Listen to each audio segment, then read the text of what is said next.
Fans, I'm Charles E. Smith Jr. and this is Inside Sports Special Presentation. This is the Arizona Sports Report with none other than Sean Goyle. He had his debut last week and here we are again. He's out there in the desert bringing us all the best. Mr. Goyle, talk to me. What's going on out there in the world of sports in the greater Phoenix area? Well, you know, it's staying hot just like the desert. Every game was good out here, and every playoff series was doing good for us as well. Can't wait to get into it. How you been out there in California? Hey, life is good, but you know what? I heard about it all the way out here. Arizona State University, the Sun Devils, they beat a ranked team for the first time since October of 2007. Talk to me. Yeah, it was a great game. ASU hosted in what they call the blackout game, where every attending person wore blacked out clothing, as well as the ASU team. Coach Dennis Erickson and the ASU football team won in a wild overtime game over the number 21 ranked Missouri, 37-30. You know, quarterback Brock Osweiler threw for 353 yards with 3 touchdowns and 1 rushing touchdown.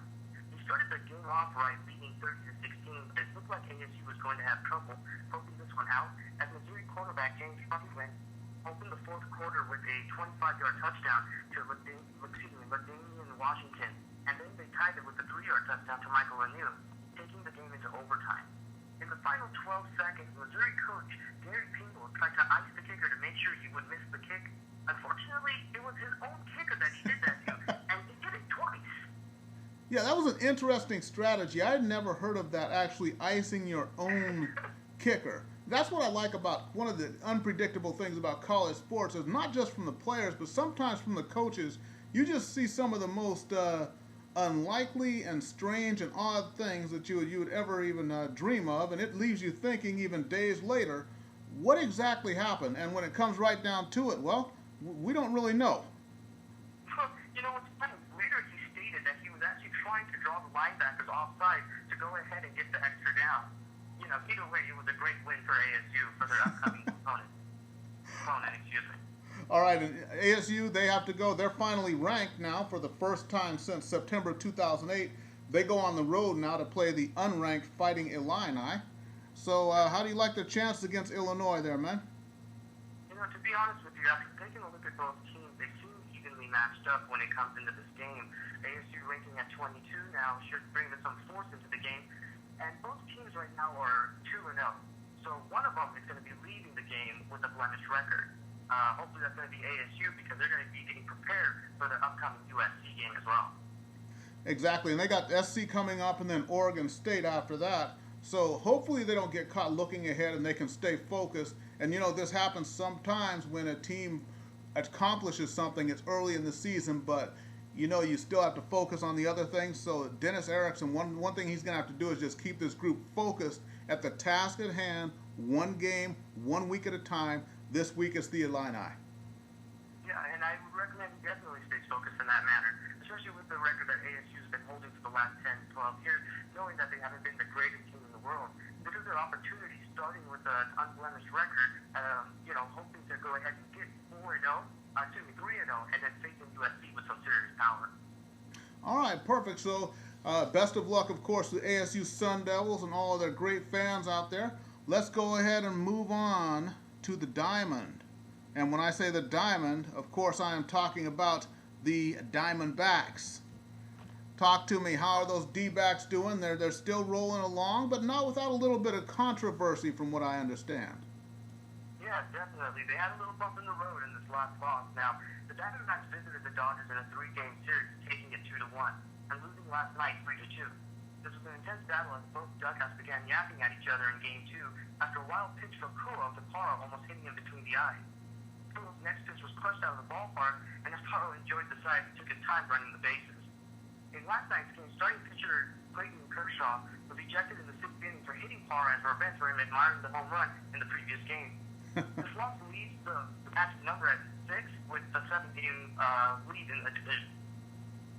All right, perfect. So, you know what? The D-backs, I think they've got everything well under control there. We just got to hope that they keep getting that support when they have their home series at the ballpark. So everybody there in the Phoenix area, Greater Phoenix, Tempe, Surprise, Gilbert, Scottsdale, Mesa, all that. Get out there to the ballpark, support your D-backs. I think they've got something really special going on here.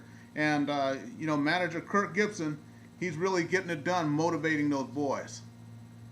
Yeah, he's doing a great job, especially when they're coming up right now. The D-backs are going to be facing the Padres tomorrow night to start a 3-game series. The Padres are on a 3-game losing streak right now, and Arizona is hoping to keep that streak going to take the second position in the NL, capturing home field advantage and facing the Milwaukee Brewers instead of having to face the Phillies at their home field. All right, perfect. So that's the D-backs. Now the other team, we got to move on to the gridiron now, as the Arizona Cardinals. Football is in full swing now, and the Cards, they had their first game last week. Now, of course, they played rookie sensation Cam Newton. Good thing is they won the game. Bad thing is they gave up 400 yards to a rookie quarterback. What did you see out there? What are they looking like? Well, it was a good win, but the Arizona Cardinals overcame a great NFL debut by Cam Newton, beating the Panthers 28-21 on Sunday. Newton is the number 1 draft pick this year, completing 24 of 37 for 422 yards with 3 touchdowns and one of those rushing, and he also had 1 interception. Yeah, you were right.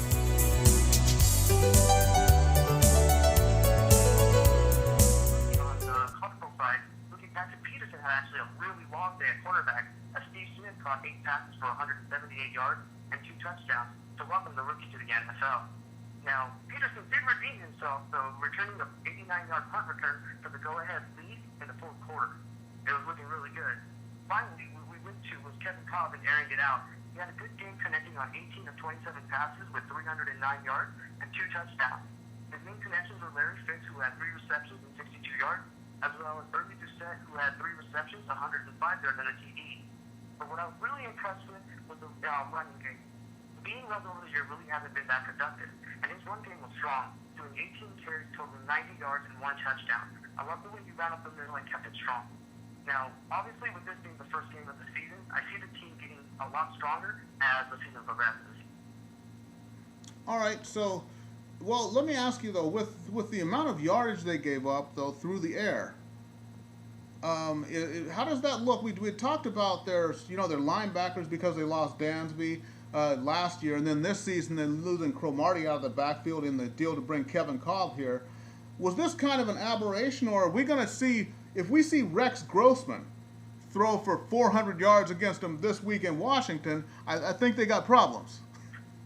Yeah, and I agree. And, this game that's coming up against the Redskins, I think is going to be one of the well-matched games, because both Rex Grossman and Kevin Cobb have to prove themselves to their teams right now. With Rex Grossman, though, I can understand that many people don't think he's good, but I think what's going to happen is he may be good enough. Because looking at him in the last game, he seemed confident in the pocket and threw for 305 yards on 21 of 34 passing and 2 touchdowns. Now, that's against the New York Giants, who aren't going to just lay down to some offensive team, especially led by Rex Grossman. Now, keep in mind, there wasn't OTU Minora on the team at that time, and neither was Justin Tuck for that first game. So when the Cardinals go to town over there, I think they are going to see a pretty evenly matched game. All right, perfect. So that's one of the things we'll be looking for this week, and hopefully, the Cards can go to 2-0 in the division, and maybe they'll be 3-0 when I finally get out there to watch them in the first week of October. Yeah, and the eye to keep on right now is the running game on both ends. I feel Beanie Wells should be able to break through that defensive line and have some good power, as well as seeing Dickie Hightower go ahead and face his old team against the Cardinals and see how well he feels about getting some of that aggression out about him being traded.